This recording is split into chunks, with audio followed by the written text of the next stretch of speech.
150 Nm, 1500 watts de puissance de crête. Tout cela dans un vélo électrique qui pèse environ 20 kg et avec des prix très compétitifs. Unflow l'a encore fait, la PX va attirer tous les regards. On y va à fond avec le test.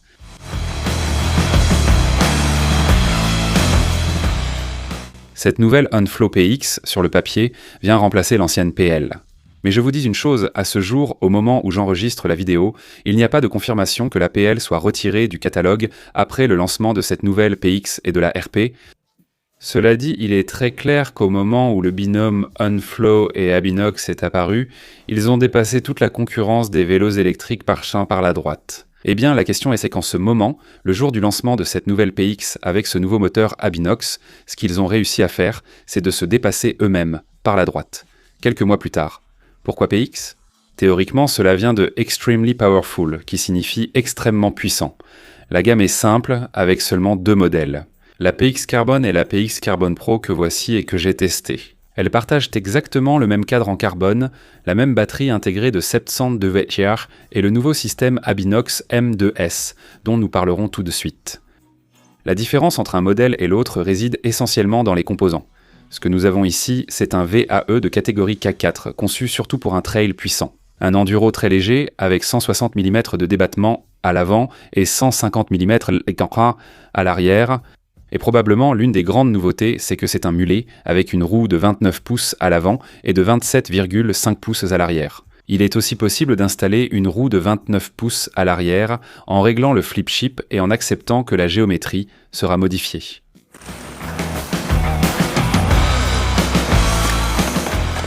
Nous allons maintenant parler de ce qui a généré le plus de hype ces derniers mois.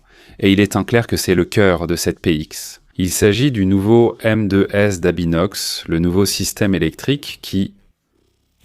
Je vais vous donner quelques données pour que vous puissiez comparer vous-même avec l'ancien système électrique d'Abinox. Il était installé sur la PL et c'était déjà une véritable révolution dans l'industrie des vélos électriques. Mais au-delà des données, je vais être complètement honnête et transparent sur ce sujet, parce que ça fait déjà 11 ans que je suis communicant dans ce domaine, et pendant tout ce temps, chaque fois que j'ai publié quelque chose sur un vélo électrique, il y a toujours eu un hater pour dire « ça, c'est une moto, avec ça tu ne fais aucun effort ». Et je me sentais toujours obligé de contre-argumenter en disant « bon, voyons, ce que ça fait, c'est apporter une assistance, ça te donne un surplus de force, mais en aucun cas ce n'est une moto parce que tu n'as pas de poignée pour accélérer et faire avancer le véhicule tout seul. Il faut toujours un minimum de ta force. » Que se passe-t-il avec ce nouveau M2S quand tu l'essaies sur place ?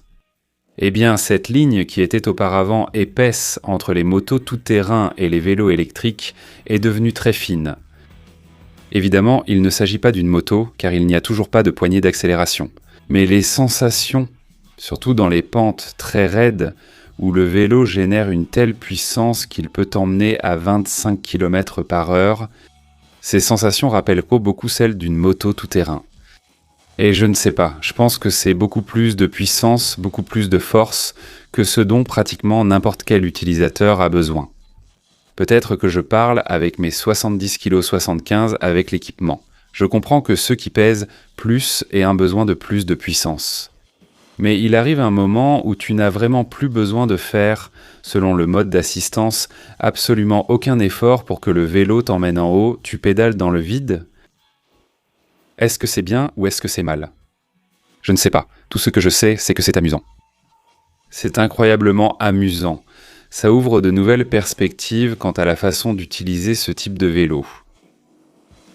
Tout cela est accompagné d'une puissance délivrée de façon très progressive, très naturelle, et le fait que le moteur soit aussi silencieux reste exactement le même que sur la génération précédente.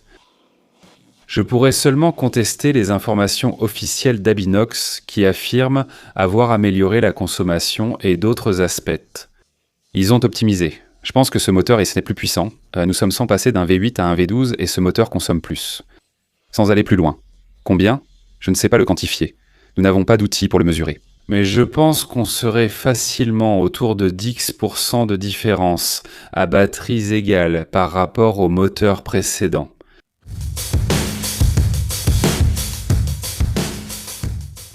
Si on jette un coup d'œil rapide aux chiffres de géométrie de ce vélo, on voit tout de suite que les ingénieurs ont cherché à ce qu'il se comporte très bien en trail engagé ou en enduro léger. C'est à peu près là que se situe l'utilisation de ce vélo. Par rapport à la précédente PL, on a vu que le reach s'allonge un petit peu. L'angle de direction s'ouvre encore un peu plus. Peut-être que le changement le plus radical concerne l'angle du tube de selle, qui atteint les 78 degrés et cela, en principe, doit nous aider à pédaler avec plus d'efficacité et à sentir le vélo plus stable. Surtout dans les montées en mâtoire très raides, parce que les hanches ne vont pas autant s'affaisser par rapport à la ceinture scapulaire. D'un autre côté, nous avons l'intégration du flip chip. Avec cela, nous allons pouvoir jouer avec des bases plus courtes ou plus longues que celles que nous avions sur la PL. Et par conséquent, cela va aussi influencer la hauteur du boîtier de pédalier ou même l'empattement.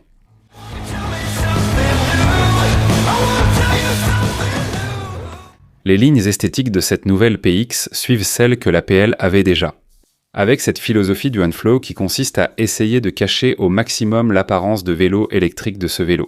Ainsi, on construit toujours le tube diagonal avec l'épaisseur la plus faible possible.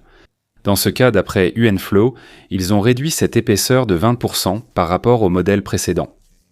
Je suppose que c'est aussi pour cette raison qu'ils sont passés d'une batterie de 800 Wh à une un peu plus petite de 700 Wh, ce qui compense légèrement cette réduction de la batterie. Parce que UNFlow, ou plutôt Abinox dans ce cas, nous dit qu'ils ont réussi à augmenter de 16% la densité énergétique de leurs cellules. On pouvait s'attendre à ce que les Chinois apprennent vite de leurs erreurs. En montant sur ce vélo, on remarque que le point faible de l'ancien PL a été corrigé. Parce qu'on n'avait pratiquement aucune rigidité latérale dans le triangle arrière. Et ici, il y a eu un renforcement important de toute cette zone, ce qui a pour conséquence une légère augmentation du poids. Mais cela en vaut vraiment la peine pour rendre la conduite beaucoup plus sûre et stable, surtout lors du passage en courbe rapide. Ceci dit, si vous cherchez un vélo encore plus robuste, un VAE qui vous permette d'aller encore plus loin dans la folie. Sachez qu'aujourd'hui même, UNFlow a également lancé la RP exactement avec le même moteur, et qu'il y a une vidéo de test ici sur la chaîne. Je vous la laisse pour que vous puissiez la consulter. Parce que d'un point de vue prix, celle-là est beaucoup plus compétitive.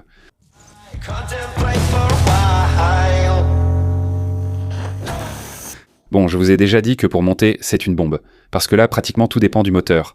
Mais comment cette bicyclette descend-elle ? Eh bien, je dirais que c'est comme un vélo qui est bon dans tous les domaines. Dans tous les domaines, elle a une bonne note, une moyenne de 8.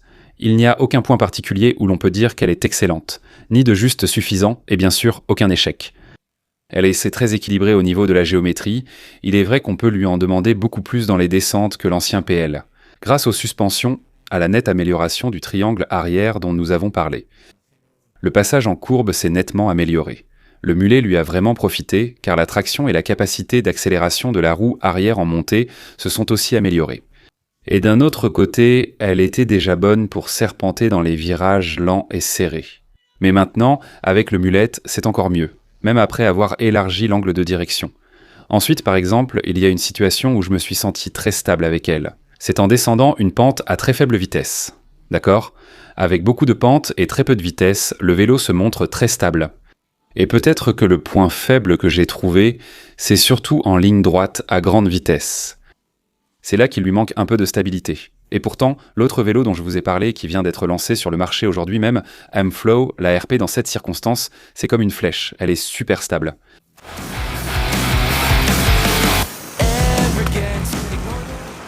En ce qui concerne l'électronique, nous avons une liste assez longue de choses à commenter. Et pourtant, je vais en oublier la moitié parce que c'est infini, non ? Bon, nous avons l'écran que nous avions déjà sur la PL. Sur le tube supérieur, pour tout contrôler, nous avons la navigation connectée. Intégration des itinéraires avec Komoot, avec Strava, Apple Find My. Ça sert aussi à localiser le vélo, même si tu peux même mettre une carte SIM à l'intérieur. Le système anti-vol, c'est ce mot de passe que tu mets sur le vélo. Parce que sinon, quand tu le bouges, ce qui va se passer directement, c'est qu'une alarme va retentir, comme celle d'une voiture. L'éclairage intégré est désormais de série, contrairement au modèle précédent, du moins pour les premières séries. Tous les modes d'assistance sont personnalisables, tu peux maintenant les régler à ta guise. C'est génial. Tu peux activer une option qui permet au vélo de changer de vitesse sans que tu aies besoin de pédaler. Ça s'appelle Smooth Shifting. Et aussi la possibilité de limiter les charges à un certain pourcentage. 80, 70, 90 surtout pour préserver la santé de la batterie. Comme vous le voyez, vous pouvez passer des heures avec votre téléphone à personnaliser votre vélo électrique.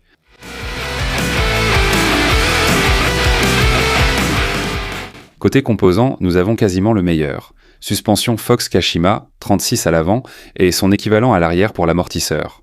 Ensuite, nous avons une transmission SRAM X0 spécialement renforcée pour les vélos électriques, encore plus robuste que celle de cross-country classique. Ensuite, nous avons ici des roues Unflow en carbone avec des jantes de 30 mm de largeur interne, ce qui est parfait comme base pour monter ces pneus cheval B 2,5 aussi bien à l'avant qu'à l'arrière. Et pour les freins, vous allez voir que nous avons des disques de 2,03 mm de diamètre aussi bien à l'avant qu'à l'arrière, avec les freins Gustave de Magura à 4 pistons.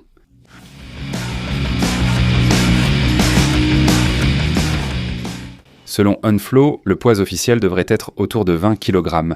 Je vais vous montrer combien elle a pesé chez nous à l'atelier. Déjà tubeless, tout prêt à rouler, le phare inclus, absolument tout sauf les pédales en taille M. À vous de juger.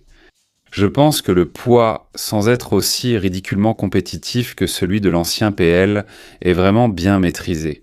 Pour un vélo avec cette puissance de moteur, avec ses capacités de batterie aussi. Et honnêtement, je pense que ce petit gain de poids, moi je l'apprécie. Parce que le vélo du précédent PL avait ce petit côté, pas dangereux, mais difficile à prévoir dans les virages rapides. Donc avec ça, on a beaucoup gagné en stabilité, grâce à ces quelques grammes en plus.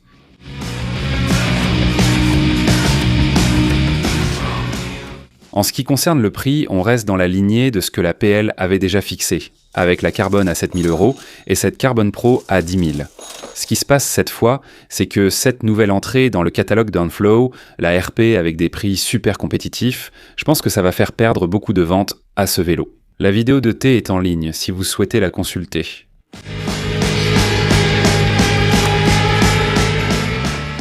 Passons à votre section favorite, les points forts et faibles. Je commence avec ce que j'ai aimé.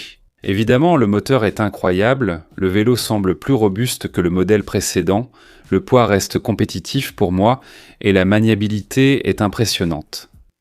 Le vélo arrive entièrement monté dans la boîte, je le précise au cas où vous l'achèteriez en ligne, sachez qu'il suffit pratiquement de le passer en tubeless et c'est tout.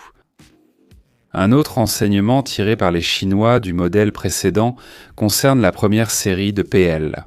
Il y avait des câbles internes qui n'étaient pas bien montés, qui bougeaient, faisaient du bruit. Il fallait démonter toute la batterie pour que ça fonctionne bien. Ensuite, le câble de la tige de selle non plus n'était pas tout à fait correct. Tout cela est résolu. Les vélos arrivent déjà prêts à rouler directement depuis l'usine. Et bien sûr, l'esthétique classique du vélo, vraiment réussie. Passons maintenant à ce que j'ai moins apprécié.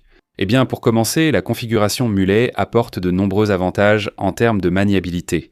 Mais le fait d'avoir 2 roues de diamètre différents, le fait d'avoir donc 2 chambres à air de rechange de taille différentes. Ce n'est pas un gros problème, mais il faut en tenir compte. Ensuite, d'un autre côté, la question de la consommation, comme je vous l'ai dit, je pense qu'il y a environ 10% de consommation en plus avec ce moteur, surtout quand on lui demande beaucoup de puissance. Il manque des petites tailles, c'est un problème qui persiste chez Unflow, car les tailles commencent à partir du M et vont vers le haut. Et bon, il y a aussi la question de la batterie de Sepsenduach que je trouve bien, et je pense que ça correspond au type de public qui va rechercher ce vélo. Mais pour ce type de public qui reste encore très niche dans les vélos électriques, qui va chercher une machine pour la compétition. Je sais bien que tout cela en est encore à un stade très précoce, et tout ça... Il se peut que cette légère réduction de la capacité de la batterie, combinée à l'augmentation de la consommation du moteur lui-même, t'amène à une situation où tu ne seras pas capable d'atteindre la ligne d'arrivée avec suffisamment de batterie, et que tu te retrouves en panne au milieu du parcours. Ce ne sera pas un problème pour tout autre type d'utilisateur plus récréatif, qui au final va surtout utiliser les modes éco, trail, etc.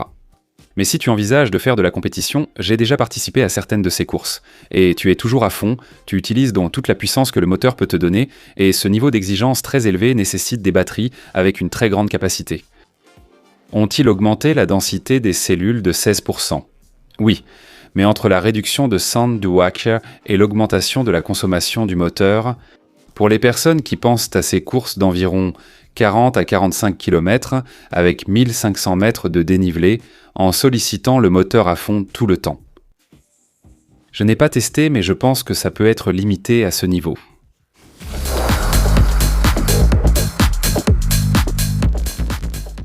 À qui s'adresse ce vélo électrique? Je pense que c'est pour celui qui recherche la toute dernière technologie, le moteur le plus puissant de l'histoire des vélos électriques, un vélo capable d'offrir une conduite équilibrée, J'ai des réserves sur ceux qui veulent acheter un vélo électrique pour la compétition. Tout cela dépendra aussi de la façon dont les courses finiront par se standardiser. Mais si les courses s'orientent vers quelque chose d'un peu plus long, comme 50 km ou autour de ça, je ne sais pas dans quelle mesure c'est la meilleure option. Quoi qu'il en soit, j'espère que vous avez apprécié la vidéo, laissez-moi maintenant votre avis. Que pensez-vous de ce vélo ? Donnez-lui une note de 1 à 10 dans les commentaires et on se retrouve dans les prochaines vidéos. Soyez très heureux. Ciao ciao.